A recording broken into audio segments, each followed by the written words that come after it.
Wonderful. Well, really great to see you all. And certainly this is webinar night, as you can see. So we've got a heap on tonight. So it's all good fun and plenty to keep us active and busy and keep everyone well and truly out of mischief. So looking forward to seeing you all. And let's get straight on the way. Thank you for your patience. We started a minute or two late only because we were just finishing our last one with Stephen. So continuing on with the Sovereign Individual series, and it's going to go for about an hour. I'm really training myself to go short on our free webinars, so don't basically take too much of your time. So let's get underway. Nothing I say is basically out of an informational, educational, professional advice. Please go, to a professional advisor, and pay for that or whatever. Not a licensed lawyer, not a financial planner, not anything like that. So goes for about 60 minutes. Like I said, give it focus. It's a pretty heavy hitting topic today. We're going to really go into it in depth and really cover all this stuff off. And yeah, this is really good stuff. I really, really like this topic that we'll be teaching here today. It's really, I think, a very important one for people to learn and understand and go into. So please have, if you've got comments, by all means, feel free to comment and chat, but please, the Q&A section, if you can put questions in there, it makes my life easier. You probably notice I just generally miss them. So if you put questions in the chat, the chances I'll miss it are very high. It gets too difficult for me to go back through and try and organize them around. And yes, Glenn, there's normally replay within a day or two, depending on my team get it done up. Recording available. But like I said, you risk, if it's in the chat, of getting your questions missed. Okay. So, like I mentioned, I've got over 30 years in doing this. I've worked with a tax office. I've worked in private practice. I'm a registered, licensed lawyer, accountant, financial planner, first-class nerd of the highest order, but also lots of experience with offshore Australian tax planning specialization, and really living that sovereign journey and helping teach this kind of stuff just to show people the way forward to really protect and preserve your wealth and look after yourself in terms of what lies ahead on this, in terms of your finances, in terms of your wealth, and in terms of everything else that's going on. So it's fair to say right now that there's a bit going on, and our life, safety, and freedom are certainly being threatened like never before. That's a fairly fair comment to make. And this can go many different ways, I think it's also fair to say. So we've got doctors and businesses being censored and forced into compliance, and basically a form of forced or coerced penetration. It's kind of remarkable, but this is the shit we're dealing with.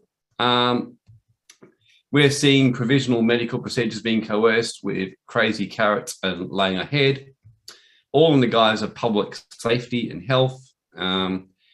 And like I've been saying to people, this is more and more living what I call the ugly truth. The fact is we live in a feudal system. And when people say to me, I've just heard that governments are taking titles off people. I'm like, well, we actually haven't owned our titles in Australia for goodness knows how long. And my opinion is we've never owned them.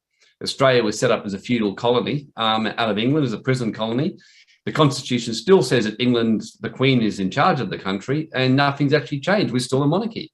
So it's just that the Queen leaves the colony to run itself, but by and large, it's still a British colony under feudalism, and you have what's called a freehold title, and by and large, all wealth and all assets are at the pleasure of the Crown. So when that's going on, you definitely want to be looking at, do I trust this current system to take care of me and give me my freedoms with my wealth? And they so far hasn't exactly been all too kind with this medical stuff. So I think it's a very fair assumption that it's going to carry over into the financial area. And that's why the elite and the wealthy are doing things that they're doing. The Sovereign Individual, as I've mentioned many times to those who've come, is a book written in 1995 by these guys here, who basically predicted a whole series of things which have happened. They compared what's now to the collapse of the Roman Empire, and all kinds of things they predicted would actually come about. The big thing they said was that governments would start blatantly just grabbing wealth. Like they wouldn't hide it, they just would do it. And we're seeing signs of that already. We've been seeing that building up. There's been confiscation laws. There's been stuff like that. We're seeing the woke movement. There's so many things. So You got bank bail-in, which was passed in 2018, which is basically similar to this pandemic legislation, the biosecurity. It just basically says the government can prop up the banks to keep the system going and take the money from you as one of the peasants of the feudalistic society. So in a worst case scenario, we could see many things. These are extreme things, but these are the kind of things that one can see ahead. Properties being nationalised, which means they openly once and for all come and pretty much just take and let everyone know that, and start to really restrict moving money overseas, as well as people having difficulties travelling overseas. And my view is that's highly, highly likely in Australia, in US. US already are doing that. Australia and much of the world will do more of that. That's what I see.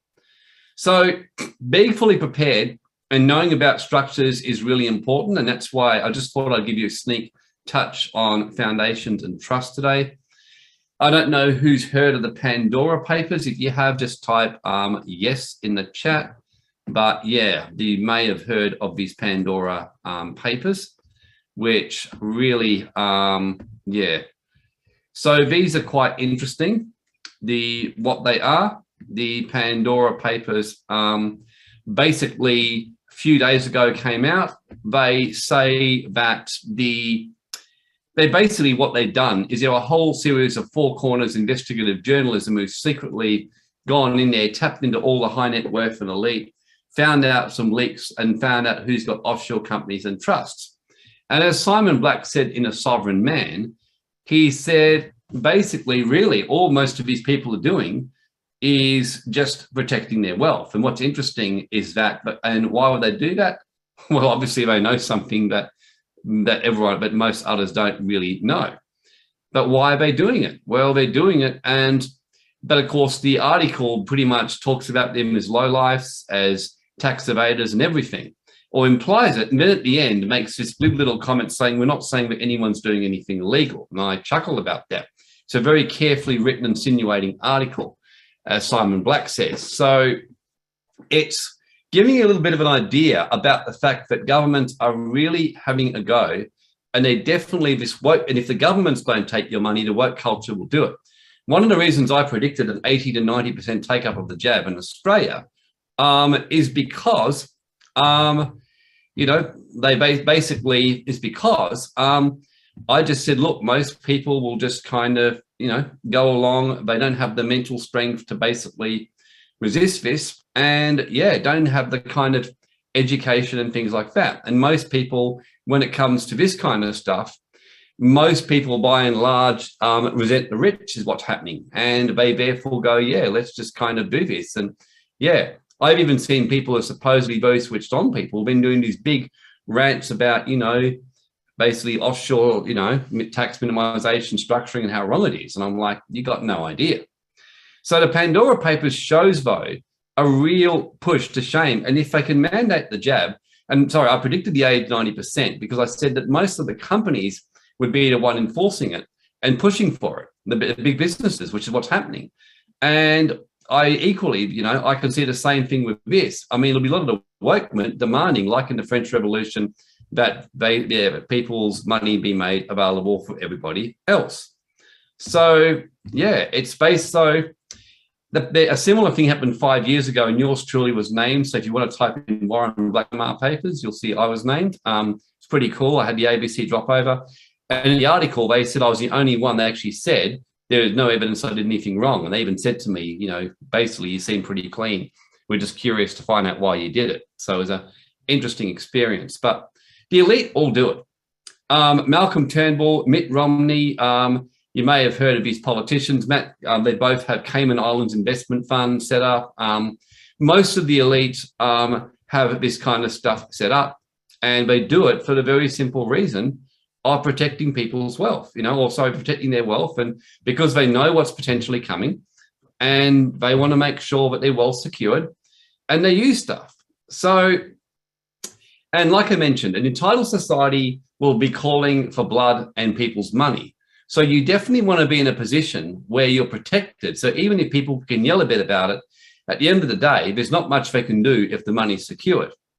And once we start heading more towards this inevitable collapse that will come, the more there'll be to call out for the money to equalize things and make sure we don't repeat, the evils of past capitalism.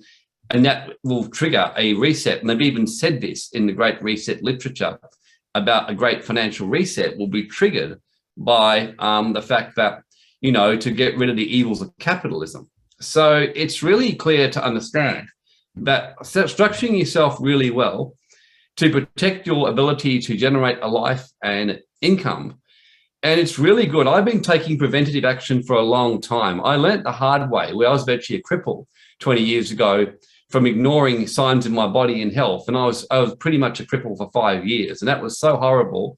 I, in a way, said I'd never do that again. And I then lost the business and went broke, and all kinds of things would happen to me. So I got a really bad forced awakening because I was a bit of a slow learner. At the time, I was stubborn. And once I did learn my lesson, I was very quick to take steps and, learn to be preventative rather than reactive. So this is the big thing, what I'm going to be sharing tonight, preventative rather than reactive. And this webinar is for people who are willing to do that. If you're a reactive person and you won't really act until you see it with your own eyes, you're probably better off to get off the webinar now and go and enjoy some sport, go and enjoy a movie, or just do something fun, enjoy life, and then deal with it when it happens. And that's my comment on that. This really is kind of more about reactive, not reactive, but proactive. So I'm being a bit facetious there, but deliberately to kind of, in a way, give people a bit of a thing about this, to make sure if you haven't done this, to do something about it. Because sovereignty means you really have done preventative stuff in your life and see the evil before it comes. So in the last webinar with Stephen, sovereignty just means you control your life, not other people, and you make your decisions. I like to see myself as sovereign with my health. I like to see myself as sovereign with my finances. And really, I like to see myself as sovereign in all areas of my life. I don't really like, as soon as someone tells me I have to do something, I tend to immediately not do it on principle, whether that's, a government stupid mandate, whether that's, someone trying to make me, commit in a friendship, relationship, or whatever else. I just really like to do something because I want to and they want to do it and continue in that form of energy. And when you're sovereign, you can do that. So the 4 quadrants by Kiyosaki, that's why I love Stephen's webinar. For those of you who were there on the last one, he talks about the business and investing side of things. And I couldn't agree with Steve more. I mean, this thing changed my life. I mean, I credit this guy from 22 years ago. I was an absolute employee with a job, well paid, thinking I was a really great lawyer, but miserable, knowing that, I pretty much had to turn up at the office and work. And when I first heard this, it was like a light switched on, and I saw the possibility for sovereignty and freedom, which was really important for me, and to do that. And that's where I got in that path. So the investing, but one thing this man also says as part of his teaching, he says, he gives 4 skills you must have to be financially sovereign. One of those 4 skills is asset protection, tax minimization, and knowing how to structure. Because he said, if you can't keep your wealth, he said, well, you're eventually going to lose it anyway. So the elite know that. They're really big on wealth protection. And I notice how many clients, I'm convinced that people will just lose their wealth. Many clients I know who have large amounts of money, I'm sure they'll lose their money because one is they'll hesitate about protecting it. They won't want to spend decent money. They'll be trying to save all their money and things like that. So really important to, do that kind of stuff and things like that. So they don't trust government as far as they can throw them. And I'm sure that many of you are the same.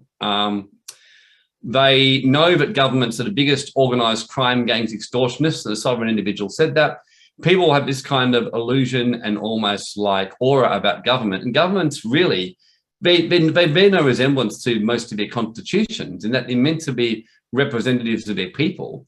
But by and large, they're just different power groups taking over. And they can do it because they know that the populations of large places usually have a 60% stupid component, and they can work, and then that gives them enough power to take over. because the 60% stupid component will continue to vote them in. So I found by living my life on the philosophy, the only thing I've got wrong, I reckon really with the whole things. For example, I predicted 80% to 85% would take up the jab. In Australia, I'm starting to question that and think it'll probably be more like 85 to 90 now. That's where I'm at the moment. I think I probably miscalculated that how many, people strongly against it would actually wilt just from the pressure. I thought about 1/3 would. My study of statistics, for example, is 30% of people don't like taking jabs. About 40% are very pro it, and about 30% basically go case by case. So I predicted the 40% would roll out, would obviously want it. The other 30% would roll over, the in-betweens, and the remaining 30%, about 1/3 or 10% would roll over. I'm now questioning that and thinking probably more like half to 2/3. So that's just my comment on that one here. And the reason I do this kind of predictive is once you can see that, it starts to tell you a lot about what's going to happen on your money side and investing side of things and where inevitably this is going to go. So do they know something you don't? I think it's fair to say if everyone's got trust companies, foundations. And it ain't what you know that gets you in trouble, but what you know for sure, but just ain't so. That's the thing. So it would be wisdom or wise to do the same thing that successful people are already doing and things like that. So things like that. So the stupidity really, as I said, of people comes from having an answer to everything. The wisdom of the novel comes from having a question for everything. That's why I just question everything. I don't know certain things, and I often have people ask me, and the answer is I actually don't have any idea whatsoever. So it's just really learning. And as someone told me, they said, how are you a good tax planner? Why are you so good at it? I said, well, I'm not really that smart. I said, I just study smart people and do what they do. And that's literally what I did. That's how I taught myself most of my stuff. I just copied people who were smarter than me and learned from them. So keeping wealth is as important as making of it. And a wise individual will learn from people who are smarter than them. And as I see it, it's obvious to me that Google, Facebook, the Catholic Church are going to pay much smarter lawyers and accountants than I'll ever be, and wealth protectors. So if these people are all teaching them, doing the same thing with them, then I can rest assured pretty safely that what they're giving them actually works. So I think you would all agree that's fair to say. And I find just about every single elite, wealthy people in England, UK, Ireland, Australia, USA, all of them, trust and foundations are pretty much standard. They're all doing it. Branson, you name it. So let's first look at trusts and then we'll go to foundations. And like I said, today is just a bit of a general overview. This is a topic that we could be here for until 2 a.m. still going. It's a big topic. So trusts basically have been used since the Middle Ages. They have origins in medieval and Roman biblical times. They're very old, ancient structure. They were used in the Ralph Report, and the Ralph Report, which came out recommending some major changes to trusts. The reason they never went through was because, very simply, the politicians and farmers all used it. So Australian politicians, just about all of them have trusts, just about all of them have foundations, just about all of them have structures, and just about all of them do this kind of stuff. So they know how the system works. They are wise when it comes to financial affairs. Most people are not wise. They go to their accountant who say incredibly stupid things. And I just have a rule now. If I have a client and then their accountant sends me a stupid email, I completely ignore it. And I just say to the client, you go sort it out with this person because basically they are an idiot. And I said, I don't have time to train an idiot. You should know better. Either that or I'm not going to work with you if you're going to go give them priority over me because I can't work with fools. So the smart accountants know exactly how all this works and they know how to protect their wealth. So high net worth all use trusts and foundations extensively. So how important is this to do this? So trusts are a magnificent structure to own assets. There's so many reasons why they're good. They were used in the Crusades quite heavily by the knights to protect their wealth when they go out and fight. They would move their assets into a trust and get it held by someone so that no one could come and steal it when they were gone. In fact, there's 42 different types of these things, but obviously we won't be covering that today. I've used a few different ones in my time. Discretionary trust is probably the biggest one that I've actually used. I've used unit trust as well, which are fixed, but discretionary trusts are a very, very good one for protecting your wealth. They are one of the strongest, one of the very, very best ways to do it, because nobody actually owns the assets. You can control it, but no one actually owns it. And the courts have confirmed that pretty much over and over. So that's why Australian trusts, offshore trusts like a Cook Islands Trust, a Nevis Trust, Panama Foundational Trust, Seychelles Foundations or Trusts. Trusts are magnificent, absolutely magnificent. So Cook Islands especially trusts are legendary. So there's a magnificent structure to minimise taxes in Australia, for example, and offshore as well. To be clear, minimising tax through a trust if you live in Australia is much harder because there's strict laws about doing that. For Australians living there, offshore trusts are more great wealth protection mechanisms. You generally are better off to use pension, investment funds and various other stuff.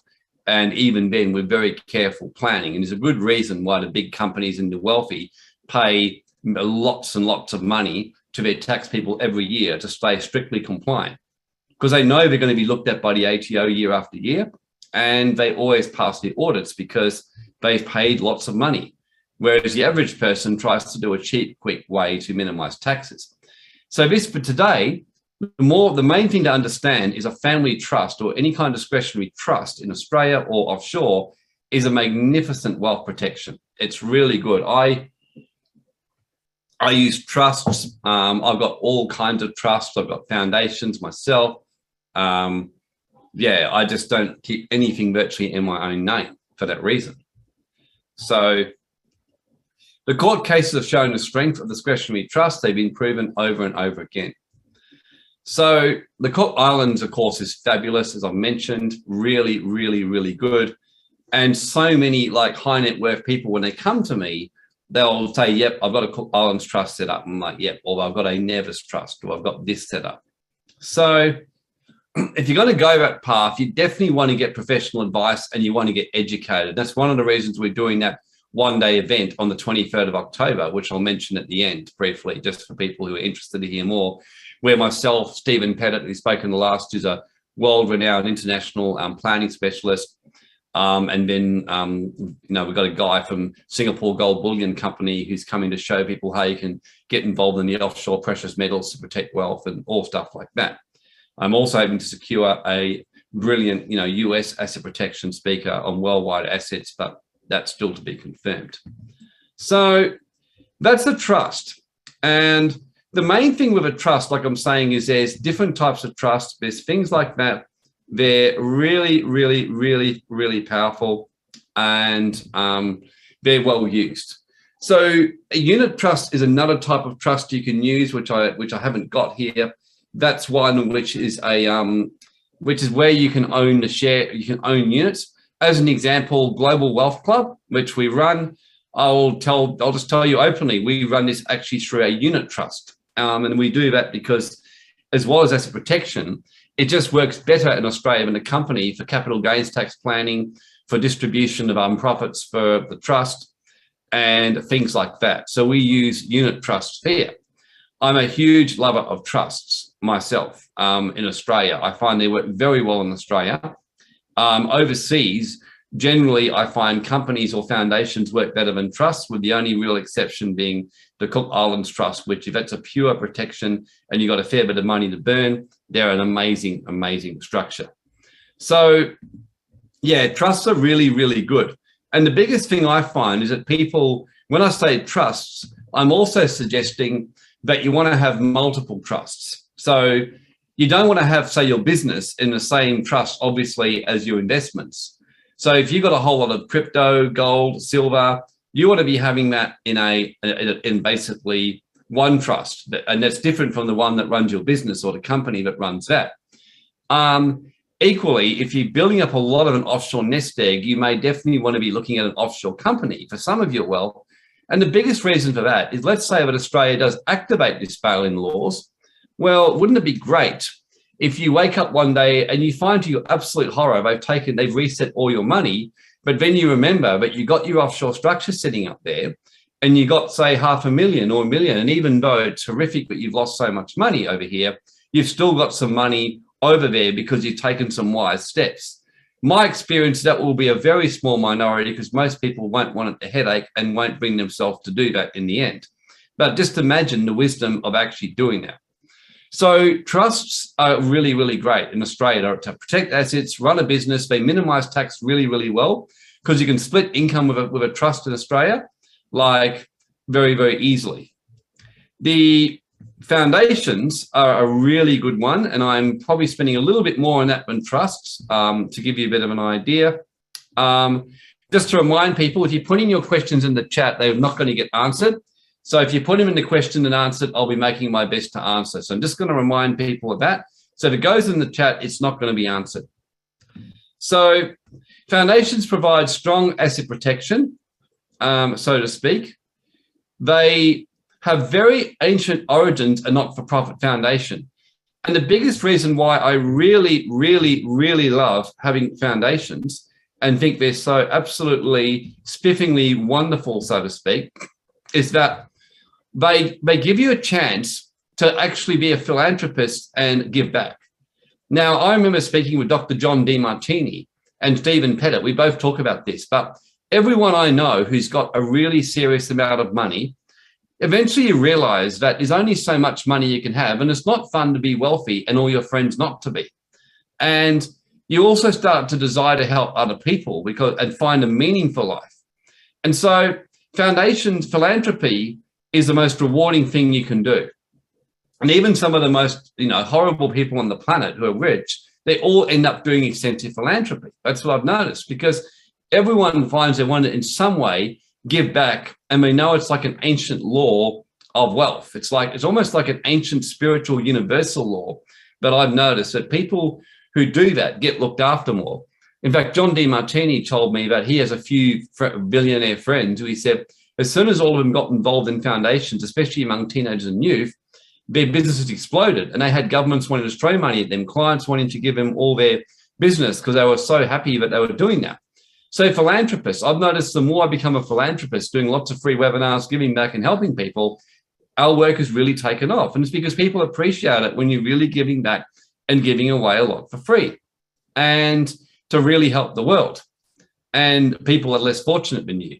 So foundations, first and foremost, that's why you do one. People often go, oh, good, it's, minimize taxes. And I just think, no. That's just a kind of reward.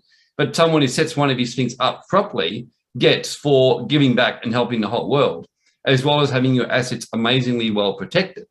So foundations are one I really, really am a very big fan of, a really big lover of it, and things like that. They're very popular with the elite, and I know many of you probably don't like the guy on the right too much at the moment, even though he's a good computer guy, just hasn't done quite so well trying to be a doctor, so to speak. But they've done a huge major they've done a massive foundation in giving back and put huge amounts of money in. As a bit of trivia, interestingly, as soon as Billy and Melinda decided they were going to part ways, and Billy was going to go with Anne, Warren Buffett immediately resigned. So now they're going their separate ways. So the big one, of course, is the Clinton Foundation. That got heavily hit with the whole WikiLeaks and showing the kind of ridiculous stuff that these guys were doing, and it was all legal. They were literally Chelsea Clinton getting like a Cartier watch or whatever, and all kinds of stuff that went through it. The Rockefellers laundered all their money for communism through it. And in the end of the day, by and large, foundations get more left alone because it's very politically unpopular if governments did a crackdown on foundations. Could you imagine what would happen if a government cracked down on all the foundations and charities? I mean, their popularity would absolutely plummet. They'd be seen as heartless. So governments very rarely do that. They tend to focus on the big companies, the big elite, the people whose heads on high, because people go, yeah, let's get these, guys, and they don't. And so foundations tend to get left alone. That's the other reason I like foundations, as well as being a legacy and philanthropic way to give back to the world, as well as being a great asset protection vehicle. They tend to get left alone by governments, and governments tend to be kinder. I've had clients audited with their foundation, and even though they breached the laws, the government doesn't really penalise them. They're more just say to them, look, we're going to have to take away your approval status, but if you want to change it. I had a foundation problem the other week with a government body for the first time in a long time, and you could see they were keen to help me to fix it. So it's just it's really that's the main thing with foundations. They are really set up to protect, encourage wealth or philanthropy. They're frequently used for charitable or not-for-profit purposes to help other people. That's what I so like about foundations. Like I said, I like helping people. I really do. And and Stephen's the same. That's one of the reasons why I get on well with him. I naturally was a bit of a rescuer and an overly kind soul. In the end, I worked out that it was better to give my kindness and my giving back to, good people who really deserved it and things like that. So nobody, of course, owns it, so to speak. You control it. This is the one thing where many fall badly short, by the way. I've noticed that one of the reasons why I'm convinced many not so yet millionaires have difficulty with them, if they go, their first question is, so we don't actually own it. No, you control it. But ultimately, once you're in the foundation, your wealth belongs to the foundation. They're like, oh, no, I don't want that. Whereas for me, it's great. I have a lot of wealth in foundations, and it's just great because, it's not really mine. It belongs to the foundation. By law, I can't just pull it all out. I can use it for certain things, for myself and that, but by and large, it's used for legacy and to go beyond my lifetime. So in a way, it keeps me accountable to my dream, my mission, and what I say I'm going to do. So the wealthy and elite see that. I mean, you can't take your money with you when you pass on. You don't. It's kind of like a zero-sum game life. You come into life and then you go out again. Whatever you do in the meantime, it's more about your experience and how you've given back. And that's what people remember you by. No one give a rat's bum ass, really, how much money that you made. You might just get mentioned in a wealth education book. That's about it. It's the Gandhis and the Mother Teresas and those who actually gave back on a major level. So foundations is all about that, giving back. And the great thing is, as long as it falls within one of the four heads of charities, it will be a foundation, which I'll explain shortly. And they've been tax exempt for a very, very long time. And in ancient Persia, for example, Darius the Mede passed a decree, which is actually quoted in the Holy Bible in the Scroll of Ezra, to exempt all ministers and spiritual workers from taxes, for example. And that's been a pretty much universal decree. Today, this continues to apply to charities, churches, and any kind of foundations on all kinds of levels. Most countries have exemptions of some form for charities and philanthropic work, and they also have extensive government grants. I mean, I've got friends in WA, like the very famous friends in WA, and they tell me, as soon as government see you're going to help mental health, you're going to help kids, you're going to get teenagers, they'll throw money at you, like throw it at you. He's doing a mental health initiative and had money thrown at him. So in the Pemsall's case in 1872, Lord Macnaghten defined in the House of Lords what is a foundation. Foundations is one thing I know a lot more than just anything else, because I was the ATO specialist for quite some time, and I studied just about lots about this. So it's one area I know really, really well. So relief of poverty, which includes mental health, distress, relief. It doesn't include like basically teaching someone to fish or preventative. It includes genuine distress kind of stuff. Advancing religion. Number 2, advancing free education or other purposes beneficial to the community. So that's by and large what a foundation is. The two main types, and many of you have heard of private, and I generally call private in Australia the poor ones foundation. In other words, people tend to get them because they get it for cheap, and they get it. and they get told all kinds of stuff about them. Now, private can work very well for asset protection. I mean, there's some great offshore private foundations that work magnificently to protect your wealth.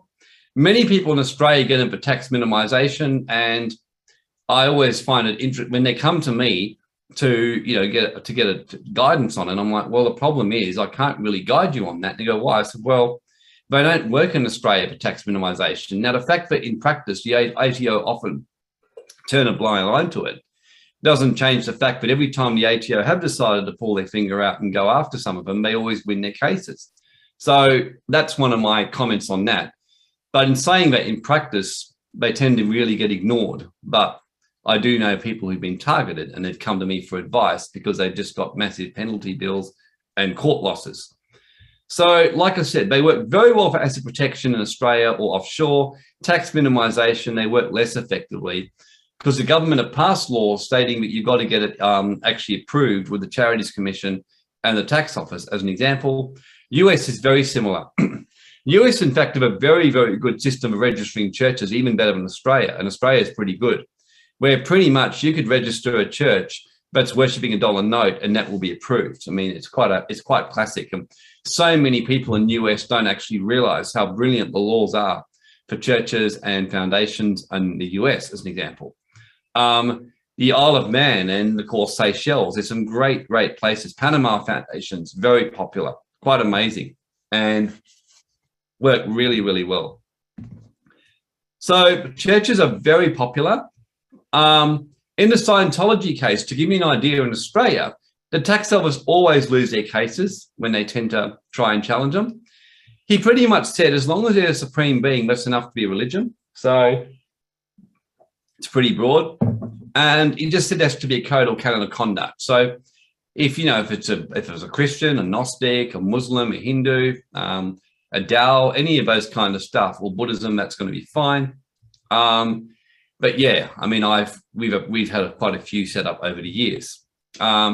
Word Investments was the real beauty, the one that's what I call the one that made Hillsong very happy. Word Investments, they challenged the fact the tax office, but they sold a lot of books, webinars, courses, or whatever else. I mean, not webinars so much, but they basically sold books, events, and everything. And the tax office argued, well, it's not really a church, it's just a commercial enterprise. And the High Court just said, well, no. They said, even if the activities are commercial, provided the monies are used for religious purposes, that's good enough. That's why Hillsong, for example, can charge and make huge millions of dollars from royalties and be tax exempt. Selling books, the Catholic Church is the same. Books, courses, royalties. There was actually a really interesting article about the Orthodox Church in Sydney who gave a $6.5 million apartment tax-free to their Orthodox bishop. And what was interesting was people were whinging about it, but no one ever for a minute questioned it wasn't legal, because it was. So very favourable tax treatment. The other big thing with foundations that I mentioned, they have much less regulation, like much less. I mean, for the very reason I told you, governments don't really like being in a position where they're the bad ones for targeting a charity, because politically that's suicide for them. So ways to set up a foundation, there's 7 main ways to structure. Most of them aren't really relevant, but the private is one. A public company limited by guarantee, generally that's more for when you're planning to do fundraising, really go big. A state association, generally for a state-based one only. I don't like state associations myself because they're just annoying, and then you get the state government involved, and I actually find the Commonwealth government's better to deal with when it comes to foundations. The Charitable Trust is probably one of my favourites. I find number 2 and number 4 are my 2 favourites for using. Charitable Trust is easy to use, it's efficient, and things like that. And the other ones, cooperative, Indigenous corporation, but like I said, they're very more limited to certain situations. And Offshore Foundation, I will mention a little bit more about in a sec. With foundations as well, in some parts of the world, Australia, whatever, certain foundations you can claim tax deductions for your donations, not all of them, but a lot of them you can.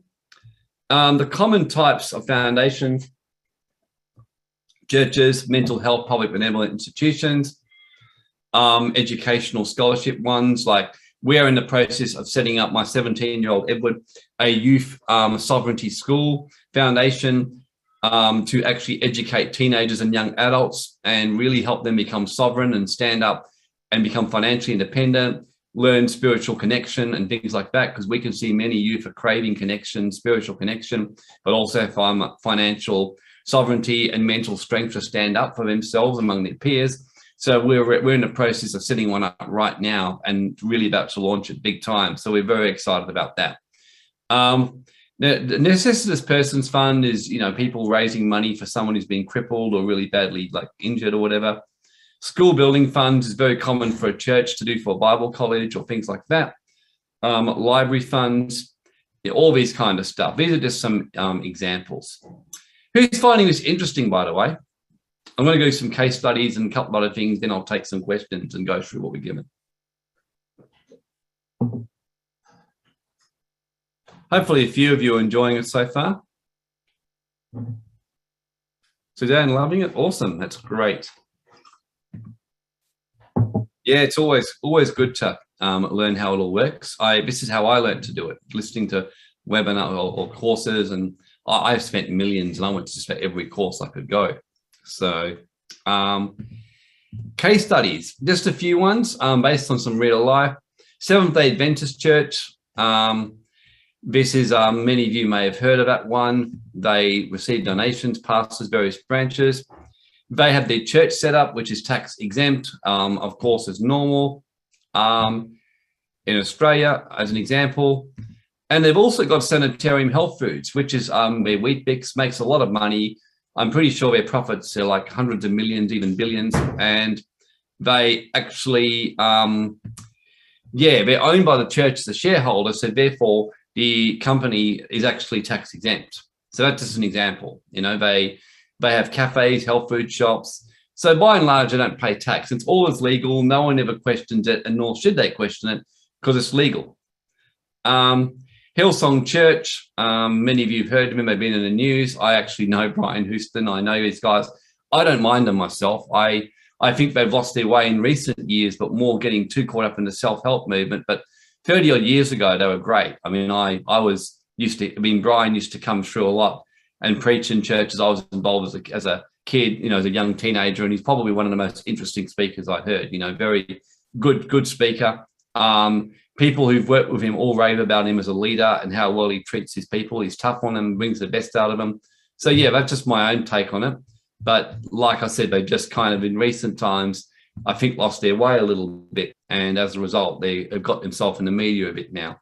But still, to this day, a lot of their music, my sons and myself listen to. So they receive donations, have pastors, various branches, sell lots and lots of music, books and messages. And similar deal, they got their church, they got their book companies owned by the church, they got the Gloria Jean's Cafe owned by the church, all that kind of stuff. Brian, the pastors all make very large, they get well paid from it and it's tax-free by and large. So another example, a discount cafe, we're providing vegan, health foods at low cost, a soup kitchen and volunteers. Charity is income tax exempt.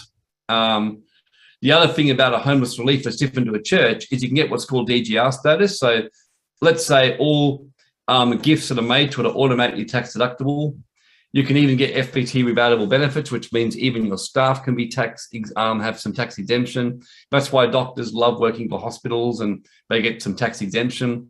Stamp duty and land taxes, cafes and things like that. So they even get, land tax exemptions and everything. The crisis counselling, this is one I'm actually talking with someone at the moment for a mental health foundation. We're talking about setting up for something to actually provide help for teens or people with mental health issues and COVID and everything that's going on. So the Ken Miller case in the High Court, because the tax office argued that crisis counselling wasn't benevolent, which was quite stupid, but they lost easily in the Ken Miller case. So let's just say you give a free phone service or whatever, and you run a discounted counselling service, or you just do mental health services. It's tax exempt, same kind of deal as the homeless one. So you can do paid counselling, permissible, no tax, completely exempt depending on the state, all this kind of stuff. So who found that? Who didn't know all this? Who's like amazed at what you can actually do? I know some have already said like, wow, can't believe that, how sanitarium works. So yeah, isn't it interesting when you actually learn this stuff? So Philip never knew sanitarium was owned by the Adventist. So yeah, it's really interesting. What actually fascinated me was I remember sitting with Rich 200 and I was scared crapless seeing this guy because this lady, because I thought she would know everything and had the best advisors, and she was fascinated with all this stuff that I knew because there was a couple of things I'd done they weren't even aware about. So yeah, it gets thinking. Fascinated about your knowledge. Can't wait to meet you in person. Oh, thank you. Well, if you live in Perth, you probably will. So because I live over here in the lovely sheep colony of Perth. So offshore foundations are really good. So as well, very popular. Panama is really popular right now. A lot of people are doing that. They're really, really good. Seychelles make a great foundation as well. Virgin Islands do a really good foundation. There's many places you can do offshore foundations. So the big benefit of a foundation is not so much a tax thing if you're living in, say, Australia or US. It's a wealth protection thing. So Panama, a lot of people like the offshore use Panama foundations and Switzerland or Liechtenstein foundations or companies to protect their wealth from governments who want to steal their money. And it's very interesting how much Switzerland was used in the Holocaust by Jewish people to keep their money safe.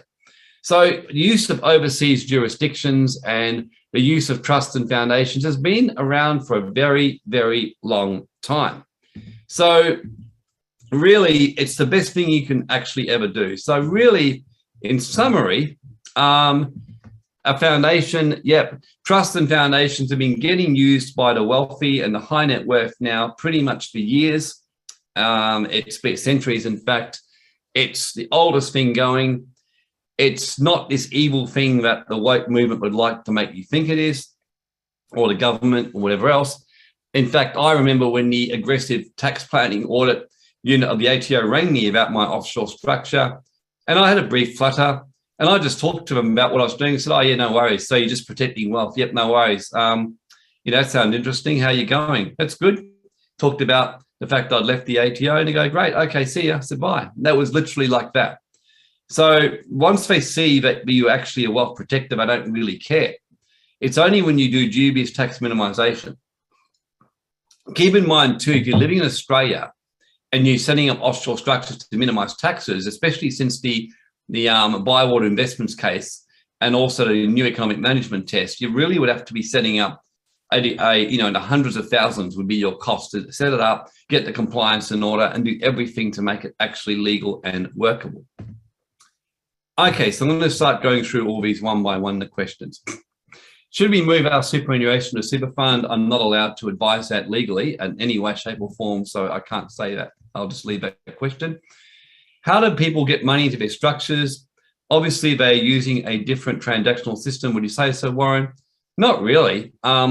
Most people actually do things very legitimately because the days of being able to do secret, dodgy stuff, it's far more risky than it used to be. And so most of it, they just do it within the law. And there are ways to do it.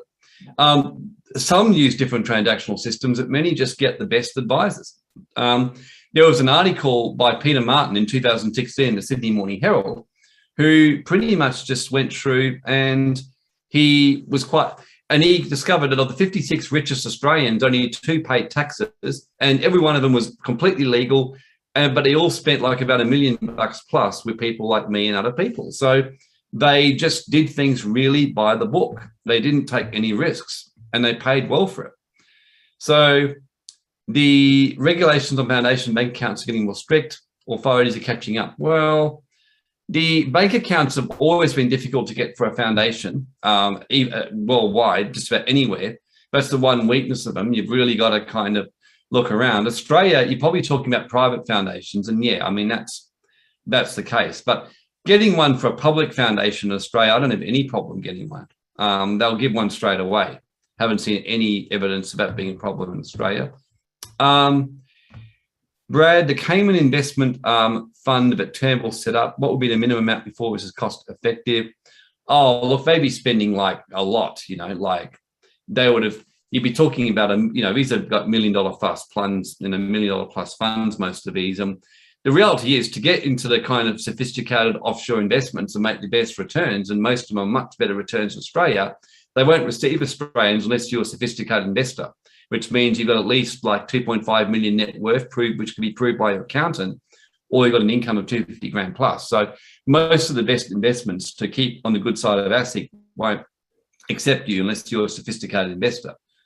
So Sharon said, can you go over the ideal business structure of Bitcoin and crypto again? Recommendations of crypto wallets. No, I'm not going to talk about crypto wallets because that's not the purpose of this webinar. In terms of structure for business and crypto, yeah, look, both a trust or foundation can work really well depending on what you're doing. So trusts are great in Australia to use them. In certain situations, you can use a foundation, but depending on the purpose. So both trusts or foundations are really good for that. Would you use a trust to hold your principal place of residence? Narelle says, that's actually a good question. And the short answer is, it's hard to answer for a couple of reasons. One, it depends on the state you live in. Like New South Wales, you pay a lot more land tax in a trust. Number two, the problem when you do that, you risk losing your capital gains tax exemption. So it's for your place of residence. Now, there is a way to possibly do that, but you've really, very few accountants know it, and it's got to be done properly. So the short answer is, it's always a case by case, whether you just have it in your own name, but then get what's called a mortgage from your trust over the property, or whether the trust actually holds the property. And that's a case by case. But yeah, it's a good question. And in some cases, it can be the way to go. Trust to purchase property, again, it depends. If you've got negative gearing and you don't have businesses in a trust, and the problem is the negative gearing gets trapped in a trust, as an example, so you wouldn't do that. So no, readily. If you've got businesses and various trusts with cash flow businesses and things like that, then yeah. So the general rule is, where possible, buy property in a trust, but the two exceptions are negative gearing, and you don't have businesses or other things. Number two is it can be a land tax problem in like New South Wales or certain other places. So legislation about the bank bail-in from Glenn, I don't know. You would just go to the government legislation site, Glenn. That's where I looked at it before. So if you just go into just typed in bank bail-in legislation, you just find it at the government legislation website. So our foundation's always not-for-profit. Yes, they are. Not-for-profit for the members. So what that means, that's why the word investments case held that you could make profit in the foundation, but it had to be used for the purpose of the foundation. You can't make profit and give it to the members. That's a big difference between a foundation and, say, a trust or company. Trust or companies can play to members like you, whereas a foundation can't. It can only, it doesn't mean you can't take money out, but it's more going to be benefits from the foundation on a proper system, on that sort of stuff. So that's a big difference. George, who do I contact to do a health check on your finances based on your principles? The problem is, George, I don't know any really great financial planners. They very much do what the system tells them and everything. So yeah, I don't really know the answer to that. That's why we set up the Global Wealth Club, to educate people and really teach them stuff and teach everyone stuff and how to actually master it. And so what I would do is, we're very open in the club. We teach what we do and how we do it. And generally people can learn from there. But yeah, the reality is, if you go to they've really tied up in Australia. So if you go to a financial planner, number one, there's all kinds of laws they do. They won't say a lot about cryptos or things like many other things, or offshore investments. Secondly, you can't, if you're not a licensed financial planner, yeah, you can't give that kind of one-on-one specific advice in Australia. So yeah, it's just, that's why we run the club and encourage people to get really empowered. And then we educate and we share openly what we do and go from there. But if you really insist on that professional life, you're just going to have to bite the bullet and go to a normal financial planner. So with foundations, you can draw a salary from it no matter how much salary. No, not necessarily at all. No, not in Australia. Generally, you often will pay tax when you draw a salary. You have to kind of, number one, it depends on the foundation, because some you can pay out benefits in a certain way and it's tax-free, some you can't. So that's a general question. Sometimes is the answer. What use would be, Paul says, for a trust or charitable foundation if you decide to get coerced and taking a vaccine because of previous risks? If you get cut out of society, is there a way to overcome this? They might not take your assets, but might imprison you for not complying. That's a kind of, I don't know what the coercion of the vaccine's got to do with them taking your money, but they're two different issues as I see it, although one could lead to eventually the other. But yeah, the vaccine coercion is a real problem. You know, it's, as Stephen said in the last webinar, if you're an employee, it's very hard to do a lot about that. It's really difficult to avoid to do that. I encourage people to fight, but you're certainly on the back foot. And yeah, you just got to kind of find ways and like I said, just learn how to function and things like that. That's what I've done really, is simplify my life quite massively and fighting with all my heart and everything, because the more you can awaken people and things like that. And the reality is too, what I have noticed is that once a large number is vaccinated, they do seem to open up again to the unjabbed. But yes, that's one completely separate issue, which is a whole separate webinar, because there's really some serious issues that come out about. The financial one, yeah, the trust and that is really a wealth protection thing or whatever else. So Matt, are there options to minimise tax volatility in Australia? To some degree, trusts and that and companies, you can all do it, super funds, things like that. You have to travel there to set up the Offshore Foundation. Not necessarily, quite often not. So Panama, for example, you don't. To have offshore account, you need to be out of the country for a certain time of the year. No, you don't. As a single person with minimal assets under 100K, what advice can you offer as a protection? Yeah, look, not a lot really. I don't give advice on the webinar, I only educate, Kim. So, but yeah, look, like anything, just the general rule is don't own anything, control everything. So just start small, start simply, trusts like that, companies, and get some advice. Minimum amount required to set up a foundation, that's like asking what's the amount to buy a car. I mean, you can anything from 1,000 for a second-hand jump, or 500 right up to about $500,000 for some superstar. And foundations are the same. You can spend, 100, 200 grand for a decent one, or you could just spend a couple of grand for a private one, but you get what you pay for as a rule, with a few exceptions. My passport has expired. Is there any reason I should renew it? I'm not an immigration expert.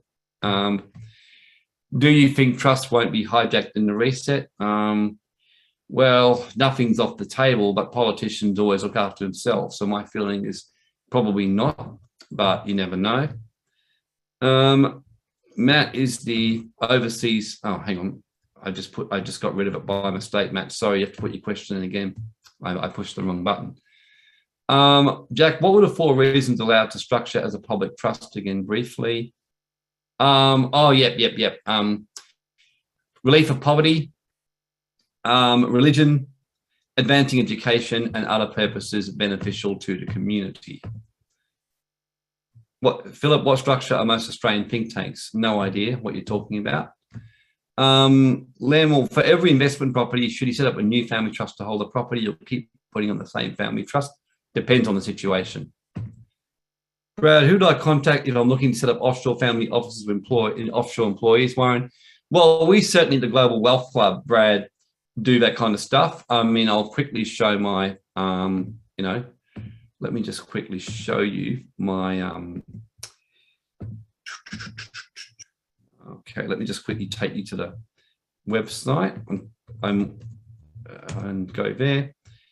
But yep, so if you go to the website, you can just go in here and book this on, and then someone can talk to you and go through options to help get you started to do that. So that's probably the best thing to do on that one. Let's just go back to that. So questions. Matt, can you set up as a DAO? Don't know what that is. Can foundations be for profit? Jarek says, yes, they can, but they can't be for profit for the members, as I mentioned before. Robert Katrina, why do you suggest having 2 separate trusts for business and the other for assets investments? Yeah, the basic rule of separation, because if you have a business trust and then you hold assets in it, you get sued in your business, you've lost your assets. So the first thing that every asset protection lawyer taught me is to always, you never, ever, ever have your like cryptos, gold and silver in the same trust as your business. So if you have something go wrong in your business and you get sued and you lose, or you have a government hit from you, you're in trouble. You know, you lose all your other investments. So that's probably one of the first rules of asset protection, to basically always separate your business from in one trust, separate from your other assets investment. Many accountants don't follow it, mind you, and clients are horrified when they realize the implications. So, Max, is the overseas foundation jurisdiction any safer for us living here than it would be for people in that country to operate? All governments seem to be grabbing at assets. So what if the government, the country, the foundation, they start to attack it? Well, that's a risk, Matt. Absolutely. That's why you've really got to. There's various ways you can deal with that, like setting up the foundation, making sure that, for example, that let's say you set up a Cook Islands foundation. It doesn't mean that you own your assets in the Cook Islands. You may own them somewhere else, and you may have a bank account somewhere else, and things like that. So there's stuff you can do like that to make it hard. Okay, someone like property and family trust should have my working account and company name or trust. Not sure what you mean. If you mean bank account, generally in the structure. Best trust structure for crypto, Sharon says, depends on situation, usually family trust. George, is there precious metals in a super fund a good example of safeguarding wealth? That's a good example. It's one way people choose to use. But as some of you know, we do the balanced portfolio. Nick, will you do a specific webinar on crypto? Probably not. Or maybe. I have done them in the past on our YouTube channel. There's ones on tax with crypto and structuring. So I have done them previously on the tax structuring of cryptos. I think it's either on our Wealth Safe or Global Wealth Hub YouTube channel, but there is something we've done somewhere. But yeah, I am thinking of doing one, and I'll certainly be covering crypto in some depth at the one-day event I'm about to share shortly. And yeah, how that works. So, do I give advice on self-managed super funds? As I mentioned before, no, I don't. I'm not actually licensed to do it. And I don't like super anyway myself, so I just stay well away from it. Okay, everyone, so just to finish off, hang on. Coming up, we've got a live event coming up on the 23rd of October. So I'll get my team to put a link in the chat. So this is where myself and Stephen, who's an international expert who's dealt with 100 million plus net worth, who's an expert in family offices, offshore trusts, offshore foundations, family offices. He'll be sharing as well as me. And that will be a one-day event that will pretty much give you everything, the best that we can on gold, silver, precious metals, offshore foundations, offshore trusts, offshore structuring, and really advanced asset protection, especially to protect you from the reset and governments grabbing your money. And there is ways to do that. The good news is we'll be live streaming it and having recordings. So, yeah, and there'll be a face-to-face as well. So in the chat, you will find there is a link here to attend it. So please, who's already coming, by the way, or just type, if you already come, you just write coming. And if you're planning to come, just write yes. If you're now planning to come along, just type the word yes.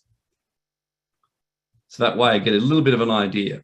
Okay, great. Yeah, it's really, really worth coming. It's like I said, I'm getting together the best. I've deliberately made it very, very, low cost affordable. And if you book before the end of this week, there's an early bird special. I think that ends this Friday. So you've got 2 days to sign up to get that early board one or whatever else. It means if you can't come all day, you can actually, always watch the recordings later on. So if you can only be at some of it. So, yeah, so you get the recordings, and yeah, I'm looking forward to this one because we're going to be giving our really best possible stuff to really make sure it's an absolute ripper. So yeah, the early bird special will be on there. It should all be on the page. And yeah, if there's any questions on that, it's very affordable. Look, we've done that deliberately, Vic, to make it very, very affordable and ridiculously good value. Because the truth is it also benefits us, because what happens is that, number one, we're helping people to protect their wealth. Number two, inevitably, a few people will end up coming and working with us as long-term clients on other stuff that we do and do other stuff with us. And also, we've then got the recordings in future if we ever need stuff to help us build, better stuff. So I plan to make this exceptionally good. We've hired a really good live stream, people and team to make sure this is super, super good and things like that. And yes, Antonius, one of the three that started in September. The one in September was the sovereign mindset. The one in October is building your foundation, your wealth on the rock. And the one that's in November is going to be on income streams and cash flow. So those of you who really want to get sovereign cash flows and income streams, that's going to be, and growing your wealth, that's going to be on that. And Stephen will be sharing, and I'm going to be aiming to get the best wealth experts on cash flow, crypto, and all that there to really make it good for November. So that'll be November. This one in October is that. Okay, everyone. So thanks heaps, and I hope everyone's got the link that can get it. So just one last time, Nadine Kickass, thank you, Nadine. So here's the event last time. So yep, thank you, Derek, thank you, Kate, thanks everyone for your lovely words. And like I said, we're going to make sure this is a really good Kickass, because it's a win-win for everyone if we do this. And the truth is I can talk all day. I think Nadine sent me a comment. She goes, gosh, do you ever stop? And I have clients messaging me about it. And I don't really. I can talk all day, and I've just got to watch myself. Oh, yes. Hi, Sim. I just didn't realize you were here. Good to see you. Oh, I will be emailing you in the next few hours on what we talked about the other day. So thank you, everyone. And it'll be great to do that. I'm a lawyer. I can talk all day. Yeah, I just like chatting, and yabbering on. It's good fun. So thank you, everyone. And I really do look forward to seeing a lot of you at that event and helping people genuinely protect their wealth from these blooming, psychopaths who are trying to basically turn everyone into slaves under a great reset and things like that. So thank you, everyone. Have a good night. Have a good next couple of days. And I will see you next webinar. Next week, same time, we'll be doing another one as well. So see you then. To kick the habit that my mind is breathing